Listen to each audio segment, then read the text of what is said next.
ساتھیوں السلام علیکم۔ آج مجھے جس موضوع پر لب کشائی کا موقع دیا گیا ہے وہ ہے موسمیاتی تبدیلی کا مسئلہ، ایک سنگین مسئلہ ہے۔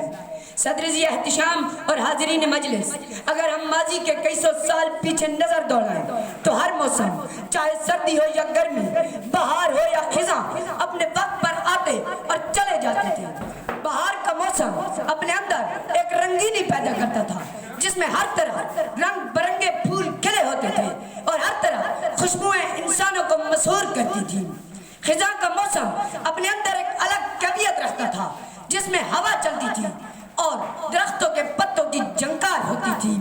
سردی اور گرمی کے موسم میں انسان اپنی خوراک پھلوں، سبزیوں اور اناج کی صورت میں حاصل کر کے اپنے اندر انرجی کے ذخائر محفوظ کرتے تھے۔ بارشیں وقت پر ہوتی تھی اور یہ چاروں موسم اپنے دورانیے کو مکمل کر کے بدل جاتے تھے۔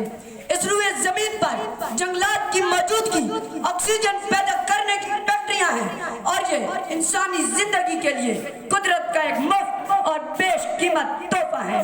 صدر ذی وقار،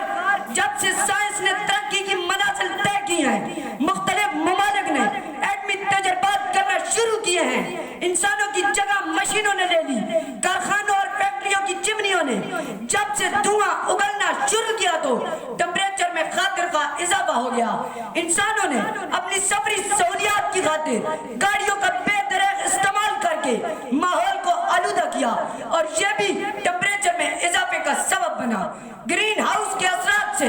کاربن ڈائی آکسائڈ اور میتھین گیس کے اخراج سے بھی ٹمپریچر میں اضافہ ہوا اور اس ٹمپریچر کے اضافے نے جہاں بہار اور خزاں کو انتہائی محدود کر دیا، وہاں سردی کا موسم پہلے کی نسبت سکڑ گیا اور گرمی نے تمام موسموں کے دورانیے مختصر سے مختصر کر دیے اور انسان چند سکوں کی لالچ میں آ کر جنگلات اور درخت بیچنے سے باز نہ آیا۔ صدر محفل، آج اس موسمیاتی تبدیلی کی ذمہ دار قدرت ہے یا خود بنی نوع انسان، جس سے اس آلودگی میں صاف ہوا کا میسر ہونا مشکل ہو گیا ہے۔ برسات کا موسم بھی اسی موسمیاتی تبدیلی کی نظر ہو گیا ہے۔ بے وقت زیادہ بارشیں اور بر وقت کم بارشوں نے انسان کی غذائی ضروریات کو محدود کر دیا ہے۔ اس آلودگی اور ٹمپریچر کے اضافے نے سورج کی شعاؤں کو فلٹر کرنے والی اوزون تہ میں بھی سوراخ کر دیے ہیں اور الٹرا وائلٹ شعاؤں کے زمین پر پہنچنے سے مختلف وبائی امراض نے انسانی مخلوق کا عرصہ حیات تنگ کر دیا ہے۔ اس موقع پر کسی شاعر نے کیا خوب کہا ہے، تیرا اپنا ہی کیا درا تیرے سامنے آیا ہے، تیرا اپنا ہی کیا درا تیرے سامنے آیا ہے، تو اگر بیمار پڑ جائے تو وہاں ویلا نہ کر،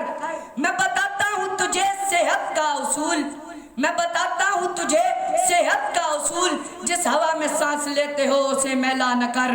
صدر ذی وقار، آج کی انسانی تاریخ میں بڑا خطرہ نہیں جنگ عظیم سوم کا ہے، کیونکہ یہ صلح سے ختم ہو سکتی ہے۔ معاشی بحران بھی قابل حل ہے، پھوٹنے والی وبائیں بھی علاج معالجے سے ختم ہو سکتی ہیں، مگر ترقی پذیر ممالک میں موسمیاتی تبدیلی جس قدر سنگینی اختیار کرتی چلی جا رہی ہے تو اس سے ان ممالک کا نبرد آزما ہوتا مشکل نظر آ رہا ہے، کیونکہ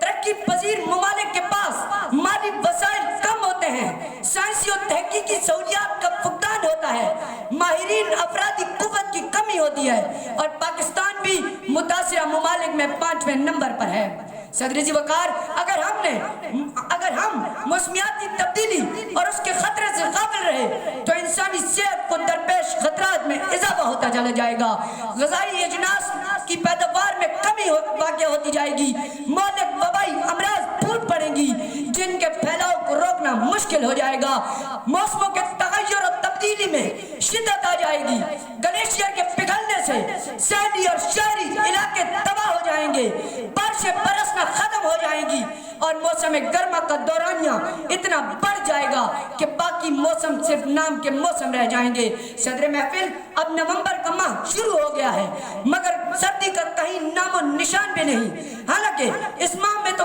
جاڑے کی سردی پڑتی تھی اور برف باری شروع ہو جاتی تھی، مگر اس سے موسمیاتی تبدیلی کی سنگینی کی وجہ عیاں ہے۔ صدر ذی وقار، حکومت پاکستان نے موسمیاتی تبدیلی کے اور اس کے خطرے سے نمٹنے کے لیے وزارت برائے موسمیاتی تبدیلی قائم کی ہے، جس نے